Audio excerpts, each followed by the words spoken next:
இந்த நாளில் கூட நம்மளுடைய தியானத்திற்காய் 1 பேதுரு புஸ்தகத்துல 3வது அதிகாரத்துல 12வது வசனத்தை எடுத்தவங்க வாசிங்க. 1 பேதுரு 3:12. 1 Peter 3:12. கர்த்தருடைய கண்கள் நீதிமான்கள் மேல் நோக்கமாயிருக்கிறது, அவருடைய செவிகள் அவர்கள் வேண்டுதலுக்கு கவனமாயிருக்கிறது. தீமை செய்கிறவர்களுக்கோ கர்த்தருடைய முகம் விரோதமாயிருக்கிறது. ஆமென். எல்லாரும் கவனிக்கிறீங்களா? திரும்ப ஒரு தடவை எல்லாரும் உங்க வேத புஸ்தகத்துல எவ்ரிபடி டேக் யுவர் பைபிள்ஸ். உங்க வேத புஸ்தகத்தை கையில எடுத்துக்கோங்க. 1 பேதுரு 3வது அதிகாரம் 12வது வசனம். எல்லாரும் சேர்ந்து நம்ம வாசிக்கலாம். எல்லாரும் ஒரு விஷயம் கூட சேர்ந்து வாசிக்கலாம். கர்த்தருடைய கண்கள் நீதிமான்களின் மேல் நோக்கமாய் இருக்கிறது, அவருடைய செவிகள் அவர்கள் வேண்டுதலுக்கு கவனமாய் இருக்கிறது. தீமை செய்கிறவர்களுக்கோ கர்த்தருடைய முகம் விரோதமாய் இருக்கிறது என்று சொல்லி வேதவசனம் கூறுகிறது. ஹல்லேலூயா. உங்க வேத புஸ்தகத்துல நீங்க குறித்து வைத்துக் கொள்ளுங்க. 1 பேதுரு 3:12. ஆமென். அநேக வேளைகளில நாம கர்த்தர் நமக்கு வைத்திருக்கிற ஒரு பிரிவிலேஜ், அதாவது கர்த்தர் நமக்கு வைத்திருக்கிற ஒரு என்ன சொல்றது, அதை இங்கிலீஷ்ல சொல்லணும்னா லைக் ஒரு பவர், ஒரு வல்லமை, கர்த்தர் நமக்கு கொடுத்திருக்கிற ஒரு கிருபை அப்படின்னு சொல்லி பார்க்கும் பொழுது ஆண்டவர் இங்க சொல்ற கர்த்தருடைய கண்கள் நீதிமான்கள் மேல் நோக்கமாய் இருக்கிறது, அவருடைய செவிகள் அவர்கள் வேண்டுதலுக்கு கவனமாய் இருக்கிறது என்று சொல்லி வேத வசனம் கூறுகிறது. இந்த காலை வேளையில கர்த்தர் நமக்கு சொல்லுகிற, ஞாபகப்படுத்துகிற ஒரு காரியம், உங்கள் மீது கர்த்தருடைய கண்கள் வைக்கப்பட்டிருக்கிறது, அவருடைய செவிகள் உங்களுக்கு திறந்தனமாக இருக்கிறது என்று சொல்லி வேத வசனம் கூறுகிறது. அல்லேலூயா. அநேக வேளைகளில் இதை உணர்கிறது இல்ல. இது கிடைக்கிற ஒரு பாக்கியத்தை, இந்த ஸ்லாக்கியத்தை நம்ம உண்மையா ஒரு ஸ்லாக்கியமா கூட அதை பார்க்கறது இல்ல, இல்லையா? ஆமென். அநேக வேளை அதை உணர்கிறது இல்ல. நினைச்சு பாருங்க, உங்களுக்கு இப்ப யார் பிரசிடண்டா இருக்கா? பிரசிடென்ட் பைடன் இல்ல பிரசிடென்ட் ட்ரம்ப், உங்களுக்கு யாரும் பிடிச்சிருக்கோ சூஸ் பண்ணிக்கோங்க. அவர்கிட்ட நீங்க பேசுறதுக்கு அவரு எப்பவுமே அவருடைய செவிகளை உங்களுக்கு திறந்தவா வச்சிருக்கிறாராம். எப்பவுமே நீங்க கூப்பிட்டா அவர் அட்டென்ட் பண்ணுவாரா, நீங்க கூப்பிட்டா என்ன கேட்டாலும் அவர் செய்கிறவரா இருக்க. உங்களோட விண்ணப்பங்களை, நீங்க கேட்கிற காரியங்களை அவர்கிட்ட டைரக்டா நீங்க தெரிவிக்க முடியும். அப்படின்னா உங்களுடைய வாழ்க்கையினுடைய எதிர்பார்ப்பு, வாழ்க்கையினுடைய நீங்க ஒரு நம்பிக்கையே வித்தியாசமாய் காணப்படும், இல்லையா? ஆமென். அதுபோல நம்மளுடைய ஆண்டவர் சொல்றாரு இந்த இடத்துல, உன்னுடைய விண்ணப்பங்களுக்கு என்னுடைய செவிகள் திறந்தனமாக இருக்கிறது. இங்கிலீஷ்ல எப்படி போட்டிருக்குன்னா, his ears are attentive. பாருங்க, நாம கவனம் உள்ளவர்களா இருக்கிறோமா நம்ம ஜெபிக்கிறதுல என்று சொல்லி நம்ம பார்த்தாலும் ஆண்டவர் சொல்றாரு அவருடைய செவிகள் அதை கூர்ந்து கவனிக்கிற செவிகளாய் காணப்படுகிறது. அல்லேலூயா. ஆமென். ஆனா ஒரு விஷயம் இந்த வசனத்திலே நம்ம பார்க்கும் பொழுது, இந்த வசனம் நல்ல தெளிவாய் ஒரு காரியத்தை சொல்லுகிறத நம்ம பார்க்கிறோம். ஆண்டவர் நீதிமானுடைய சத்தத்திற்கு அவர் செவி கொடுக்கிறவராய் இருக்கிறாரு. அதே நேரத்துல இந்த நீதி அற்றவர்கள், தீமை செய்கிறவர்களுக்கு அவருடைய முகம் எப்படி இருக்கிறதுனா விரோதமாய் இருக்கிறது. அது ஒரு பக்கம் இன்னொரு வசனத்துல மறைக்கப்பட்டிருக்கிறது அப்படின்னு கூட நம்ம வாசிக்கணும். இதுல வாசித்து பார்க்கும்போது ரொம்ப ஆச்சரியமா, அந்த விரோதமா இருக்குதான். தீமை செய்கிறவர்களுக்கு ஆண்டவருடைய முகமே விரோதமாய் காணப்படுகிறது.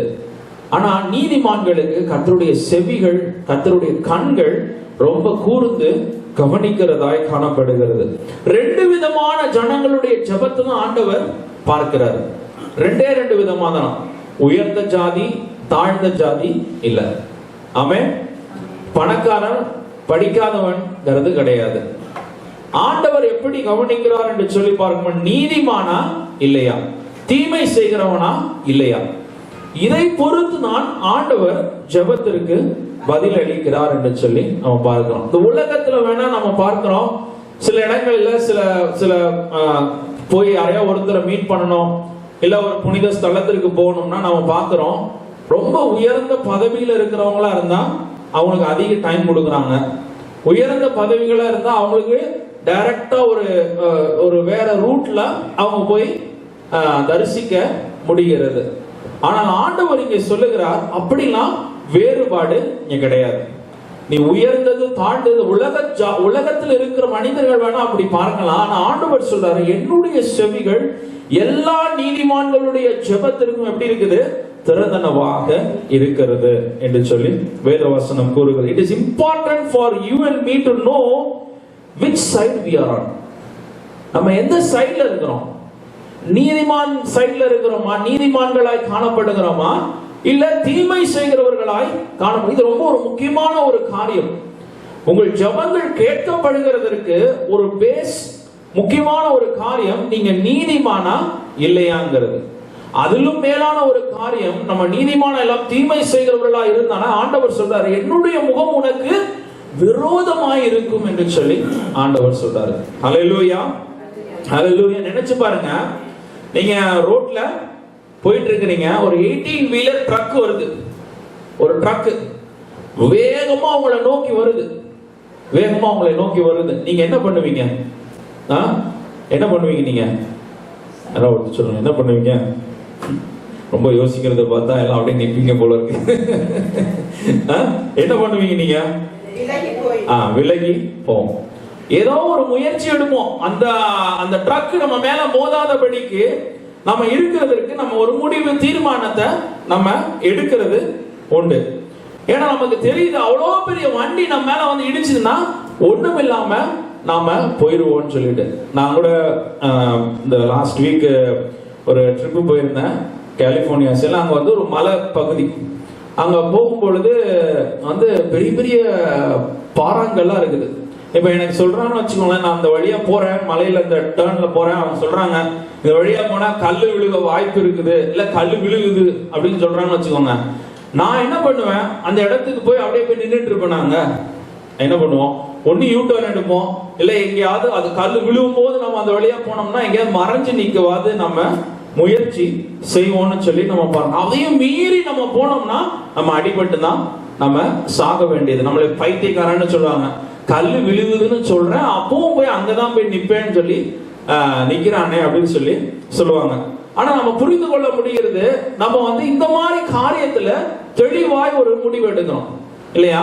தெளிவா ஒரு முடிவு எடுக்கிறோம் என்று சொல்லி பார்க்கிறோம். ஆனா ஒரு ட்ரக்கு நம்ம மேல மோதுதுன்னா, இல்ல ஒரு கல்லு நம்ம மேல விழுவுதுன்னா நாம என்ன சரியான முடிவை நம்ம எடுக்கிறோம். ஆனா வேத வசனத்தை நம்ம பார்க்கணும், ஆண்டவர் சொல்றாரு, என்னுடைய முகமே உனக்கு விரோதமா இருக்கும் என்று சொல்லி ஆண்டவர் சொல்றாரு.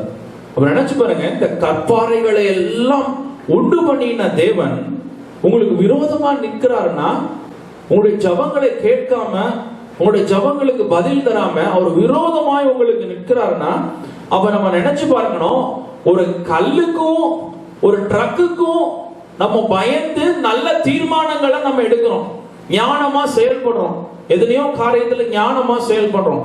ஆனா இதுல மாத்திரம் நம்ம துணிகரமாய் நிற்கிறோம், துணிகரமாய் நிற்கிறோம். அந்த கல்லுக்கு பயப்படுறோம், அந்த இரும்புக்கு பயப்படுறோம். ஆனா அதை உண்டு பண்ணின தேவனை குறித்து நம்மளுடைய வாழ்க்கையில் என்ன இல்ல? பயம் இல்லை. ஆமென். அதனாலதான் ஆண்டவர் சொல்றாரு, நீ கல்லை பார்த்தா கரெக்டா முடிவு எடுக்கிற, ட்ரக்க பார்த்தா கரெக்டா முடிவு எடுக்கிற, ஆனா நான் உனக்கு சொல்ற ஆலோசனைகளுக்கு நீ என்ன பண்ற? எதிர்த்து நிற்கிற. அதனால நான் என்ன பண்றேன்? உனக்கு எதிர்த்து நிற்க போகிறேன் என்று சொல்லி ஆண்டவர் சொல்லுகிறார். அல்லேலூயா. வேத வசனத்தை வாசிக்கலாம். மத்தேயு 21:44 எடுத்தவங்க வாசிங்க. மத்தேயு 21:44. இந்த கல்லின் மேல் விழுகிறவன் நொறுங்கி போவான், இது எவன் மேல் விழுமோ அவனை நசுக்கி போடும் என்று நான் உங்களுக்கு சொல்லுகிறேன் என்றார். ஆமென். ஒரு விஷயத்தை தெளிவாய் இந்த காலை வேளையில நம்ம புரிந்து கொள்ளணும். என்ன புரிந்து கொள்ளணும்? இந்த நாளில somehow நம்ம கரெக்டா யோசிக்கிறோம், எல்லா விஷயத்திலையும் கரெக்டா யோசிக்கிறோம். ஆனா தேவனுக்கு அடுத்த காரியத்துல மட்டும் நாம எப்படி இருக்கிறோம்? அவருக்கு முன்பாக, அவருக்கு விரோதமாய் நாம நின்று கொண்டு இருக்கிறோம். ஹல்லேலூயா. அப்ப ஆண்டவர் இந்த காலை வேளையில கேட்கிற ஒரு அந்த கல் நம் மீது விழுந்ததுன்னா நம்ம என்ன ஆவோம் என்று சொல்லி, எவன் மேல் விழுமோ அவனை நசுக்கி போடும் என்று நான் உங்களுக்கு சொல்லுகிறேன் என்றார். ஹல்லேலூயா. இந்த காலை வேளையில நீங்க அதை தான் கரெக்டா தெரிந்து கொள்ளணும். ஆண்டவர் ஏன் என் ஜெபத்தை கேட்கல, ஆண்டவர் ஏன் எனக்கு விரோதமாய் நிற்கிற, ஏன் என்னுடைய காரியங்கள் சரியாய் நடக்காம இருக்கிறது, அப்ப நான் நீதிமானா இல்ல நான் தேவனுக்கு விரோதமாய் நிற்கிறேனா, தேவனுக்கு பிரியமில்லாத காரியங்களின் மேல் நான் நின்று கொண்டு இருக்கிறேனா என்று சொல்லி நாம புரிந்து கொள்ளணும். ஹல்லேலூயா. இந்த காலைவேளை இந்த காரியத்தில் நீங்க எதையோ கரெக்டா தீர்மானிக்கிறீங்க, எல்லாத்தையும் கரெக்டா தீர்மானிக்கிறீங்க, எல்லாத்தையும் கரெக்டா செய்றீங்க. ஆனா நீங்க நீதிமானா இல்லையாங்கிற ஒரு காரியத்துல உங்களுக்குள்ள ஒரு தெளிவு இல்லாம காணப்பட கூடாது. ஹல்லேலூயா. ஏன்னா வானத்தையும் பூமியும் படைத்த தேவன் உங்களுக்கு விரோதமாய் நிற்கிறார் என்று சொல்லி வேதவசனம் கூறுகிறது. ஹல்லேலூயா. எவ்வளவு ஒரு பயங்கரமான காரியம் அது, எவ்வளவு ஒரு பயங்கரமான காரியம். ஒரு கல் உருண்டு வருது, அதை பார்த்து நம்ம பயப்படுறோம், லாரி வருது பயப்படுறோம். ஆனா தேவனே நமக்கு முன்பாக விரோதமாய் நிற்கிறார்னா அதனால நம்ம எவ்வளவு கரெக்டா நம்ம தேவ சமூகத்துல காணப்பட வேண்டும். ஹல்லேலூயா. ஹல்லேலூயா. தேவன் நம்ம ஒரு வார்த்தையை கூட நம்ம வாசிக்கலாம். ரோமர் 2வது அதிகாரத்துல 3வது வசனத்திலிருந்து வாசிங்க. ரோமர் 2:3 இப்படிப்பட்டவர்களை செய்கிறவர்களை குற்றவாளிகளிலிருந்து தீர்த்தும் அவைகளையே செய்கிறவனே, நீ தேவனுடைய நியாய தீர்ப்புக்கு தப்பிக்கொள்ளலாம் என்று நினைக்கிறாயா?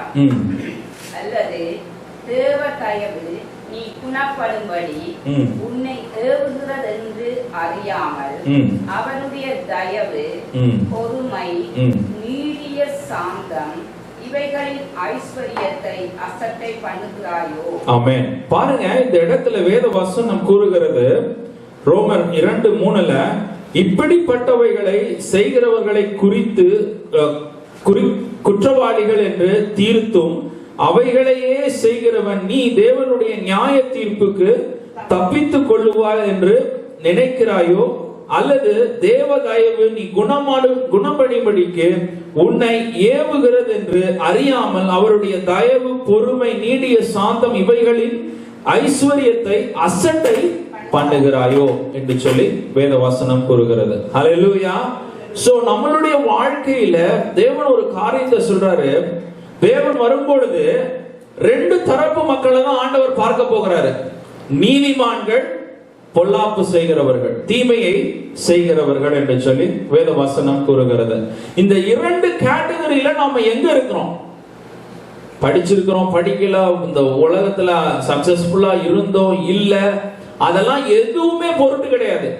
எதுவுமே பொருட்டு. நீங்க பலவீனத்தோடு இருந்தீங்களா இல்ல நீங்க நல்லா பலத்தோடு இருந்தீங்களா, நத்திங் மேட்டர்ஸ் பிஃபோர் காட். ஒன்னே ஒண்ணுதான் ஆண்டவர், ஒரே ஒரு 2 கேட்டகரி ஆஃப் பீப்புள் தான் ஆண்டவர் பார்க்க போறாரு. நீதிமான்களா இல்லையா? இந்த 2 கேட்டகரியில நீங்க எங்க இருக்கிறீங்க? ஏன்னா ஆண்டவர் சொல்றாரு இந்த காலை வேளையில, இது ஒரு சாதாரண காரியமா நீங்க எடுத்துக்கொள்ளக்கூடாது. ஏன்னா தேவன் உங்களுக்கு எதிர்த்து நிற்கும் பொழுது நீங்க எதையுமே சாதிக்க முடியாது உங்க வாழ்க்கையில. இந்த உலகத்துல நீங்க நம்ம ஜெயமா வாழ்ந்துடலாம், ஆனா நித்தியத்துல நம்ம எல்லாவற்றையும் இழந்து போய் விடுவோம். ஆமென். அப்ப நம்ம அதுல தெளிவா இருக்கணும், திட்டமும் தெளிவுமா இருக்கணும். இங்க இருக்கிற ஒவ்வொருவரும் நீதிமான்களா இல்லையா? நீதிமான்களா இல்லையா? இந்த क्वेश्चனை நீங்க இன்னைக்கு கிளியர் பண்ணாம இந்த இடத்துல இருந்து போக கூடாது. ஆமென். உங்களுடைய லைஃபே இதை பேஸ் பண்ணி தான் இருக்குது. அதனால தான் சொல்றேன், உங்க லைஃப், இந்த உலகத்துல உங்களுடைய லைஃப் அதை பேஸ் பண்ணி தான் இருக்கு, நித்தியமும் அதை பேஸ் பண்ணி தான் இருக்குது. ஹல்லேலூயா. சோ அதனால தான் நான் சொல்றேன், நீங்க தெளிவாய் புரிந்து கொள்ள வேண்டியது அவசியமாய் காணப்படுகிறது. எப்படி நாம எல்லாரும் நம்ம நினைக்கலாம், ஓ நான் மட்டும்தான், என்னைய மட்டும்தான் நீங்க நீதிமான் இல்லைன்னு சொல்றீங்க, என்னைய மட்டும்தான் தீமை செய்யறவன் சொல்றீங்க, நான் தான் கிறிஸ்துவை ஏற்றுக்கொள்ளணும்னு சொல்றீங்க அப்படின்னு சொல்லி நீங்க நினைக்கலாம். ஆனா வேத வசனம் அப்படி கூறல. ரோமர் 3:9 வசனங்கள் முடிய யாராவது ஒருவர் எடுத்து வாசிங்க. ரோமர் 3:9-12. ஆனாலும் என்ன, அவர்களை பார்க்கிலும் நாங்கள் விசேஷித்தவர்களா? ஆமென். எவ்வளவேனும் விசேஷித்தவர்கள் அல்ல. ஆமென். யூதர் யூதர் கிரேக்கர் யாவரும் பாவத்திற்குட்பட்டவர்கள் என்பதை முன்பு திருச்சாந்தரம் படுத்தினோமே. அந்தபடியே நீதிமான் ஒருவனாகிலும் இல்லை, உணர்வுள்ளவன் இல்லை, தேவனை தேடுகிறவனும் இல்லை. எல்லோரும் வழி தப்பி வேகமாய் கெட்டு போனார்கள், நன்மை செய்கிறவன் ஒருவனும் இல்லை. ஆமென். பாருங்க, இந்த இடத்துல வேத வசனம் கூறுகிறது, நீங்க டோன்ட் ஃபீல் பேட். என்னடா என்னை என்னமோ இயேசுவின் ரத்தத்தினால கழுவப்படணும், நான் மீட்கப்படணும், ஏன் என்னை பார்த்தே நீங்க சொல்லிட்டு இருக்கிறீங்க அப்படின்னு நினைக்காதீங்க. ஆண்டவர் சொல்றாரு, இங்க எல்லாரும் பாவம் செய்து நீதியற்றவர்களாய் போயிட்டாங்க என்று சொல்லி ஆண்டவர் சொல்றாரு. ஹல்லேலூயா. அவருடைய பார்வையில அவர் என்னவா பார்க்கிறார்? நீங்க கிறிஸ்தவனா, ஹிந்துவா, முஸ்லிமா, புத்திஸ்டா, இத ஆண்டவர் பார்க்கறது இல்ல. உங்களுக்கு ஆண்டவரை தெரியுமா தெரியலையாங்கிறத பார்க்கறது இல்ல. அவருடைய பார்வையில உலகத்தில் இருக்கிற ஒவ்வொரு மனிதனும் எப்படியாய் காணப்படுகிறான்? பாவம் செய்து தன் நீதியற்றவனாய் காணப்படுகிறான் என்று சொல்லி வேத வசனம் கூறுகிறது. ஹல்லேலூயா. இந்த உலகத்துல ஒருவரும் இல்லை என்று சொல்லி வேத வசனம். எல்லாரும் நீங்க பாத்தீங்கன்னா, யாரை நீங்க வேணாலும் எடுத்துக்கோங்க, ஒண்ணு ஏதாவது ஒரு பொருளின் மேல இச்சையா ஏதோ ஒண்ணு பண்ணிக்கிட்டு இருப்பாங்க, ஏதோ ஒரு காரியத்தின் மேல இச்சையா இருக்கும், ஏதோ ஒரு பொய்ய சொல்லிட்டு தான் இருப்பாங்க, ஏதோ ஒரு காரியத்தை தவறா பண்ணிக்கிட்டு தான் இருப்பாங்க. ஆனா வெளி தோற்றத்துல பார்த்தோம்னா எல்லாரும் பரிசுத்தவான்கள் மாதிரிதான் தெரியும் நம்ம கண்களுக்கு. ஆனா உள்ளுக்குள்ள நம்ம பார்க்கும் பொழுதுதான் தெரியும், ஒவ்வொருவருடைய வாழ்க்கையிலும் பாவம் நிறைந்து காணப்படும். எந்த பக்கம் திரும்பினாலும் பொய், எந்த பக்கம் திரும்பினாலும் ஒரு தவறான நோக்கம், பார்வை, உணர்வு ஒரு எல்லா மனிதர்களுக்குள்ளும் காணப்படக்கூடும். ஹல்லேலூயா. அதனால்தான் ஆண்டவர் தெளிவா சொல்ற, ஒருவரும் பாவம் செய்யாதவர்களே இந்த உலகத்துல இல்லைன்னு சொல்லி ஆண்டவர் சொல்லுகிறார். ஹல்லேலூயா. சோ நீங்க அதை நினைச்சு நீங்க டோன்ட் ஃபீல் பேட். என்னடா என்னை பாவி பாவி பாவின்னு சொல்றாங்களே எல்லாரும் அப்படின்னு நீங்க நினைச்சா, ஆண்டவர் சொல்றாரு, நானா இருந்தாலும் நீங்களா இருந்தாலும் இந்த இடத்துல உட்கார்ந்து இருக்கிற யாரா இருந்தாலும் ஏதோ ஒரு நாட்களில ஏதோ ஒரு காலகட்டத்துல ஏதோ ஒரு பாவத்தை நம்ம செஞ்சிருக்கிறோம். ஆமென். பாவமே செய்யாதவங்க மட்டும் கரங்களை உயர்த்துங்க பார்க்கலாம். யாருமே இருக்க மாட்டீங்கன்னு நம்புறேன். ஏன்னா வேத வசனம் அப்படி கூறுகிறது. ஹல்லேலூயா. அப்படி பார்க்கும் பொழுது வேத வசனத்தின்படி ஒருவரும் நீதி உள்ளவர்கள் அல்லவே என்று சொல்லி வேத வசனம் கூறுகிறது. எல்லாரும் உங்களுடைய வாழ்க்கையில ஏதோ ஒரு காலகட்டத்துல ஒரு பொய், ஒரு இச்சை, ஒரு தவறான நோக்கம், தவறான பார்வை, தவறான உணர்வு எல்லா மனிதர்களுக்குள்ளும் ஏற்பட்டு இருக்கும். ஹல்லேலூயா. சோ இதுல நான் பிறவியிலிருந்தே கிறிஸ்தவன், பிறவியிலிருந்தே அப்படி பிறந்தேன், பிறவியிலிருந்தே இந்த போதகருடைய வீட்டுல பிறந்தேன். வேதம் கூறுகிறது எல்லாரும் பாவம் செய்து தேவ மகிமையை அற்று போனார்கள் தான் வேத வசனம் கூறுகிறது. ஹல்லேலூயா. சோ யாரும் எக்ஸம்ப்டட் இல்ல. அதனால நீங்க எல்லாரோடையும் 100% ஆஃப் த பாப்புலேஷன், இந்த உலகத்துல பிறந்து வளர்ந்த எல்லாரோடையும் நீங்க சமம் தான். எல்லாரும் பாவிகள், நாமும் பாவிகளாய் வாழ்ந்தோம் என்று சொல்லி வேத வசனம் கூறுகிறது. ஆனால் வேத வசனத்துல தொடர்ந்து 22 இருந்து 26 வசனம் முடிய வாசிங்க யாராவது ஒருவர். 22 இருந்து 26. அது இயேசு கிறிஸ்துவை பற்றும் விசுவாசத்திலே பலிக்கும் தேவ நீதியே. ஆமென். விசுவாசிக்கிற எவர்களுக்குள்ளும் எவர்கள் மேலும் அது பலிக்கும் வித்தியாசமே இல்லை. பாருங்க, இங்க வேத வசனம் அழகா ஒரு வார்த்தை, அது நல்ல வார்த்தைகளை போட்டு எழுதி இருக்குது. விசுவாசிக்கிற எவர்களுக்கும் எவர்கள் மேலும் அது பலிக்கும், வித்தியாசமே இல்லை என்று சொல்லி வேத வசனம் கூறுகிறது. ஹல்லேலூயா. யார் இயேசுவை விசுவாசித்தாலும் அவர்கள் என்னவாய் மாற்றப்பட நீதிமான்களாய் மாற்றப்படுவார்கள் என்று சொல்லி வேத வசனம் கூறுகிறது. 23வது வசனத்தை வாசிங்க. எல்லோரும் பாவம் செய்து தேவ மகிமையற்றவர்களாகி இலவசமாய் அவருடைய கிருபையாலே கிறிஸ்து இயேசுவில் உள்ள மீட்பை கொண்டு நீதிமான்கள் ஆக்கப்படுகிறார்கள். பாருங்க, இங்க கீவேர்ட் இலவசமாய். இலவசமாய். ஹல்லேலூயா.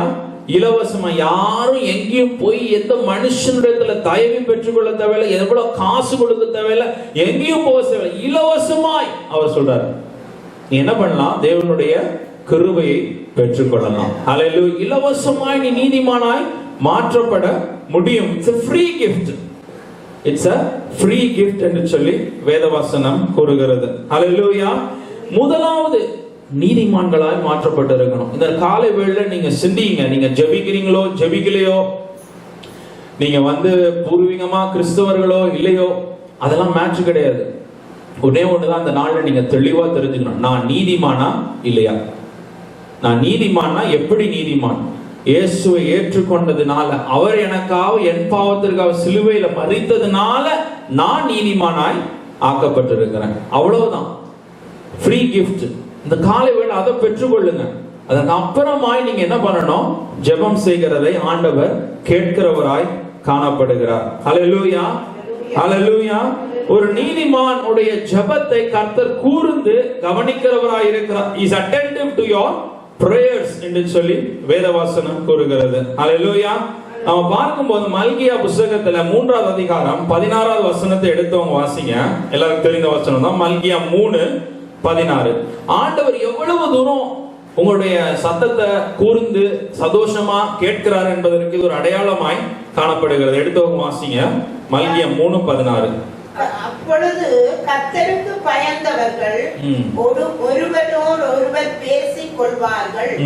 கர்த்தர் கவனித்து கேட்பார். கர்த்தருக்கு பயந்தவர்களுக்காகவும் அவருடைய நாமத்தை தியானிக்கிறவர்களுக்காகவும் ஞாபக புஸ்தகம் ஒன்று அவருக்கு முன்பாக எழுதப்பட்டு இருக்கிறது. ஆமென். ஹல்லேலூயா.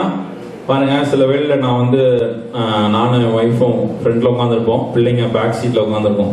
கச்சமுச்சா கச்சமுச்சா கச்சமுச்சான்னு ஏதோ ஒன்று பேசிக்கிட்டே வருங்க.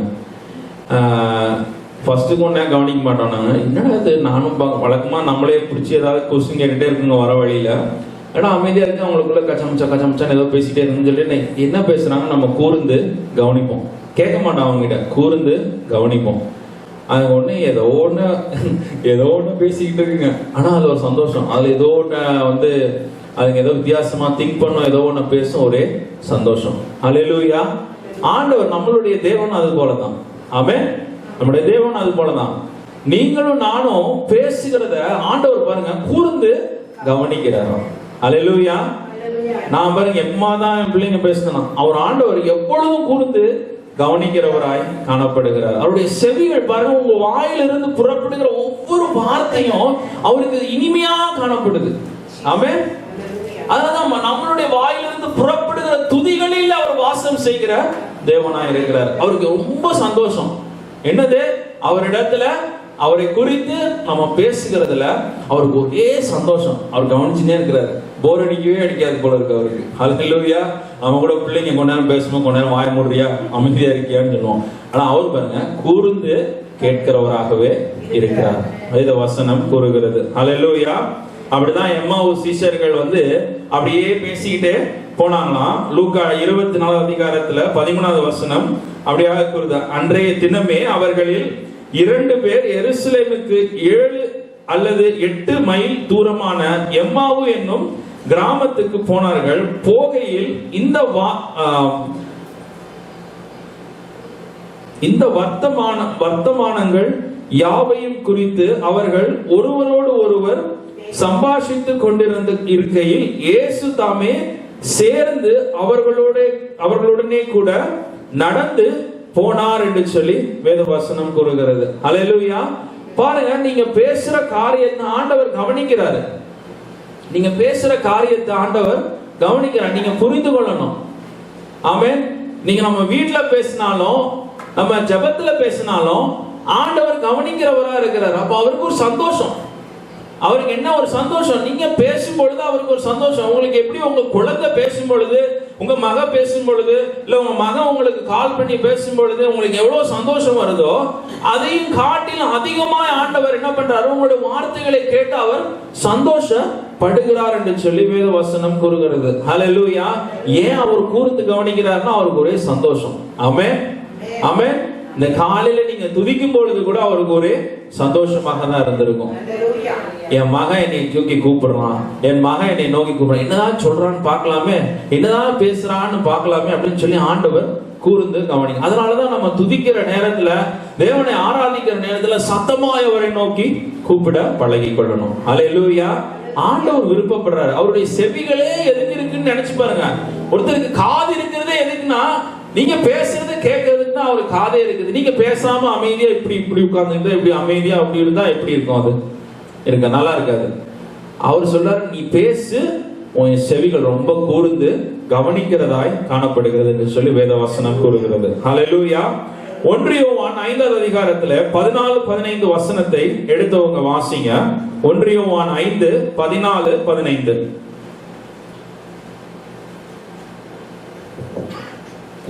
First John 5:14 and 15. ஒரு வாசிங்க.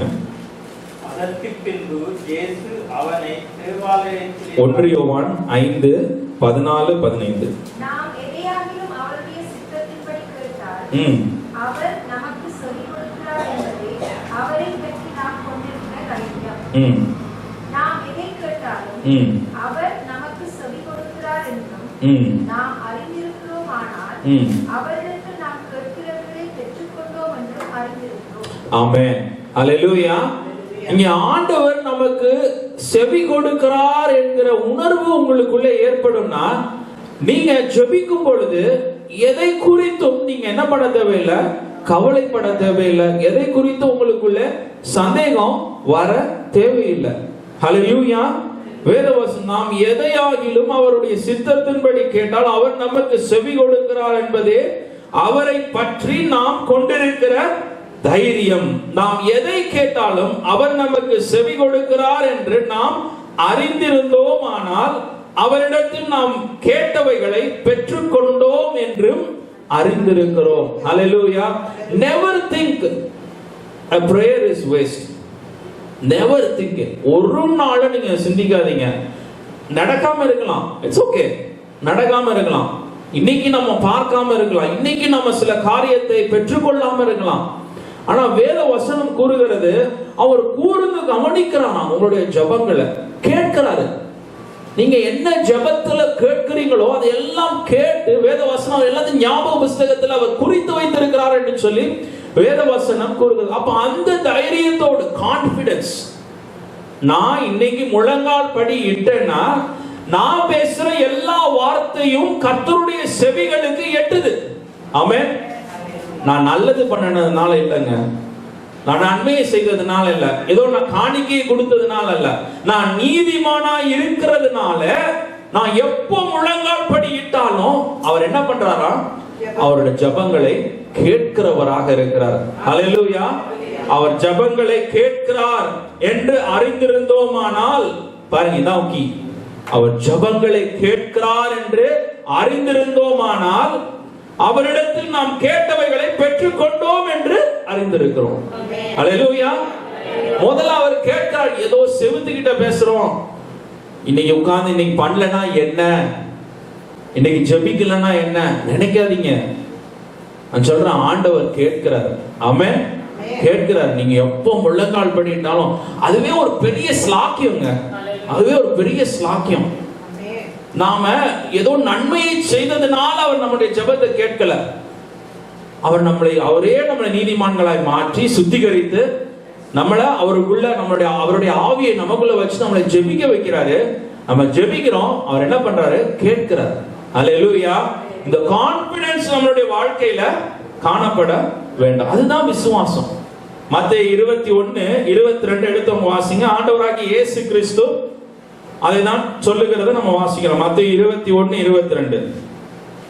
மேலும் நீங்கள் விசுவாசம் உள்ளவர்களாய் ஜெபத்திலே எவைகளை கேட்பீர்களோ அவைகளை எல்லாம் பெறுவீர்கள் என்றார். ஆமென். அல்லேலூயா. விசுவாசம் அதுதான் என்று சொல்லி வேதவசனம் கூறுகிறது. நீங்க ஜெபத்திற்கு முழங்கால் படியிடும் பொழுது நீங்க ஒண்ணு உறுதியாய் நிச்சயித்து அந்த இடத்துக்கு போகணும். நான் பேசினா ஆண்டவர் கேட்பாருங்க. அல்லேலூயா. என்று சொல்லி இருக்கிறார், வாக்கு பண்ணி இருக்கிறார். நீதிமான்கள் ஏறெடுக்கிற ஜெபத்திற்கு அவருடைய செவிகள் திறந்தனமாக இருக்கும் தான் அவர் சொல்றாரு. அல்லேலூயா. நான் எப்படிப்பட்ட மனிதனாய் வாழ்ந்தேங்கிறது முக்கியமே கிடையாது. நான் இயேசுவின் ரத்தத்தினால கழுவப்பட்டிருக்கிற நான் நீதிமான். என் வாழ்க்கையில என்னெல்லாம் நான் இயேசுவின் இடத்துல கேட்கிறோனோ அதை நான் அவர் கேட்கிறார், அவர் கேட்கறதுனால நான் பெற்றுக்கொள்ளுவேன். நீங்க யார் யாருக்கெல்லாம் அந்த நாளில ஜெபித்து கொண்டு இருக்கிறீங்களோ, எந்தெந்த காரியத்திற்காக ஜெபித்து கொண்ட கர்த்தர் நிச்சயமாய் அதற்கு ஒரு பதில் கொடுப்பார். அல்லேலூயா. அவர் கேட்கிறாரு, அதனால அவர் பதில் கொடுக்கிறவராய் காணப்படுகிறார். அல்லேலூயா. ஆமென். வேத வசனம் இப்படியாக இன்னொரு காரியத்தை கூறுகிறது. யோனா 2வது அதிகாரத்துல 1-2 வசனத்தை எடுத்தவங்க வாசிங்க. யோனா 2:1-2. இதோட கூட முடிக்கிறேன். யோனா 2:1-2.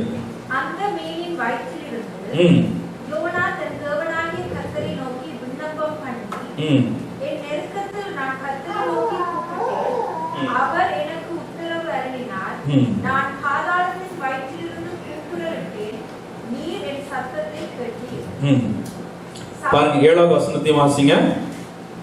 என் ஆத்துமா என்னில் தொய்ந்து போகையில் கர்த்தரை நினைத்தேன், அப்பொழுது என் விண்ணப்பம் உமது பரிசுத்த ஆலயத்திலே உம்மிடத்தில் வந்து சேர்ந்தது. ஆமென். ஹல்லேலூயா.